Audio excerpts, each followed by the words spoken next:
Shalom Bapak Ibu Saudara sekalian dikasih oleh Tuhan. Kembali lagi pada saat ini kita akan beribadah. Bapak Ibu yang dikasih oleh Tuhan, kita akan memulai ibadah online kita. Mari kita siapkan hati kita untuk menyembah dan memuji Tuhan. Bapak Ibu yang terkasih, sebelum kita menaikkan pujian kita, saya akan membacakan ayat firman Tuhan yang berasal dari Mazmur 104, ayat yang ke-33 sampai dengan ayat yang ke-34. Aku hendak menyanyi bagi Tuhan selama aku hidup. Aku hendak bermazmur bagi Allahku selagi aku ada. Biarlah ku renungkan manis kedengaran kepadanya. Aku hendak bersukacita karena Tuhan. Bapak Ibu yang dikasih oleh Tuhan, mari kita siapkan hati kita untuk kita lebih dalam lagi memuji dan menyembah Tuhan. Haleluya.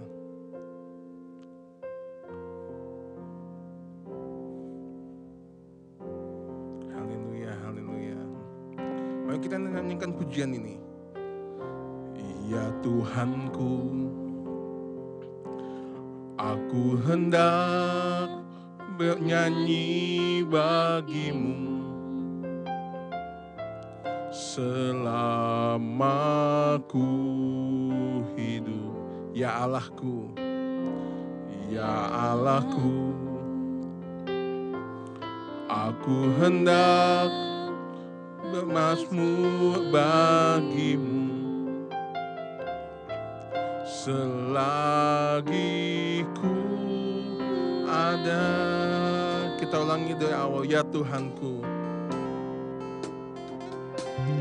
ya Tuhanku, aku hendak bernyanyi bagimu selama ku. Ya Allahku, ya Allahku, aku hendak bermazmur bagimu selagi ku ada. Inilah yang ku renungkan, nah yang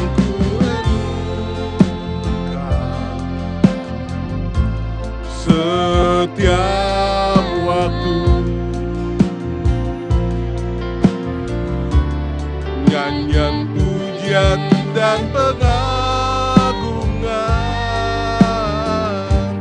kepadamu,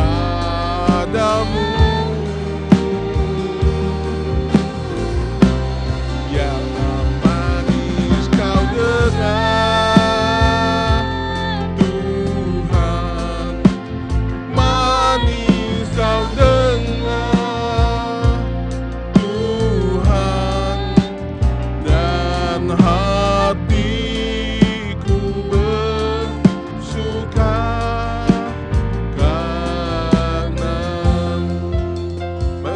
Pujian ini dari awal. Ya Tuhanku, aku hendak. Ya Tuhanku, aku hendak bernyanyi bagimu selama ku hidup. Ya Allahku, ya Allahku, aku hendak bermazmur bagimu selagi ku ada. Inilah yang ku renungkan, inilah yang ku renungkan setiap waktu. Nyanyian pujian dan pengagungan kepadamu. Biarlah manis kau dengar Tuhan, biarlah manis kau. Amin. Manis kau dengar Tuhan, dan hatiku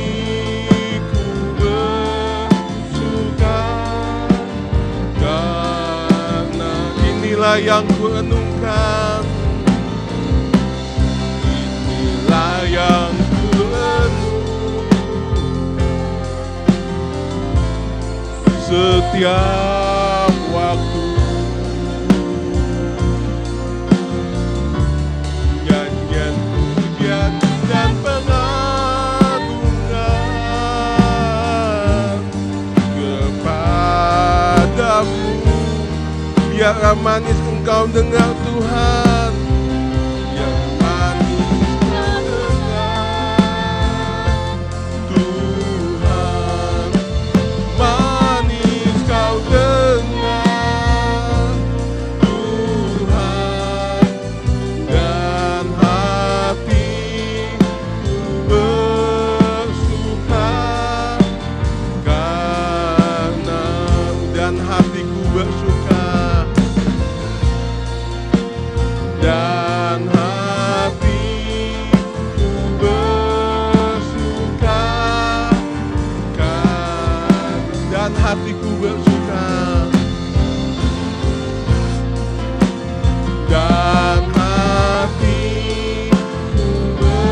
dan hatiku bersuka, dan hatiku, sekali lagi katakan, dan hatiku bersuka, dan hatiku bersuka.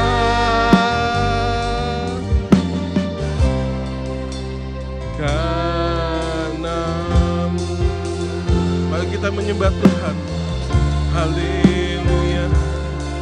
Hati kami bersuka Tuhan, Engkau sumber kekuatan. Terima kasih, terima kasih Tuhan, terima kasih, terima kasih Tuhan. Engkau sumber sukacita kami, Engkau Allah kami yang hidup, kami menyembah-Mu. Haleluya. Terima kasih. Engkau sumber kekuatan kami. Haleluya. Haleluya. Haleluya. Terpujilah nama-Mu. Engkau layak kami puja. Hormat bagi-Mu Tuhan. Haleluya. Terpujilah Tuhan. Terpujilah Engkau. Haleluya. Haleluya. Haleluya Bapa yang baik, segala puji dan syukur hanya bagi-Mu Tuhan. Sungguh kami bersyukur Tuhan buat segala kebaikan Tuhan dalam hidup kami. Tuhan, kami rindu Tuhan datang kepadamu. Kami rindu Tuhan untuk memuji dan memuliakan nama-Mu Tuhan. Kiranya segala pujian dan penyembahan kami untuk memuliakan-Mu ya Bapa. Terpujilah Tuhan Allah, di dalam nama Tuhan Yesus kami berdoa. Haleluya. Amin. Amin. Saya ingin menyapa kembali lagi. Shalom. Belum semuanya. Shalom Bapak Ibu. Ya, Bapak Ibu, kita mau memuji Tuhan. Saya undang semua Bapak Ibu Saudara sekalian untuk berdiri. Kita akan menaikkan pujian kita kepada Tuhan. Mari kita sama-sama memuji Tuhan.